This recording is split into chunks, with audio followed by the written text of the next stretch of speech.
Kung walay kalinaw sa inyuhang panag-uban sa imong karelasyon, kinahanglan maghuna-huna na kag unsay angay buhaton diha sa imong kaugalingon. Kay lisod imuhang pugson nga imong isuksok sa tao nga imong karelasyon, unya wala kay kalinaw sa panghuna-huna. Importante sa usa ka relasyon ang respeto o peace of mind. Ang kalinaw sa atong panghuna-huna, pinaka-importante. Di na nimo mapalit sa mga tindahan, sa mga butika, dili na nimo makita.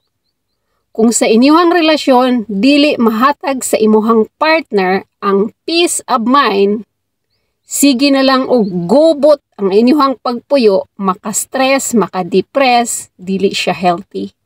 Dapat inyuhan ang huna-huna og unsay angay ninyong buhaton para naay kalinaw ang imuhang panghuna-huna. Kay maka-stress baya ang sitwasyon, puro na lang pagdududa, walay salig sa usag-usa, walay respeto ninyong duha, maka-depress, puro overthink, kay walay nag-effort para makakalma inyong gibati sa usag-usa. Sud magstay sa relasyon nga walay effort, walay respeto, puro gubot. Walay kalinaw ang inyong pagpuyo, walay peace of mind ang inyong panag-uban.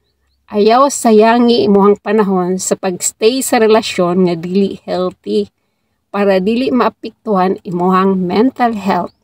Tagay imong kaugalingog importansya para malipayon ka diha sa imong kaugalingon kay deserve nimong magmalipayon.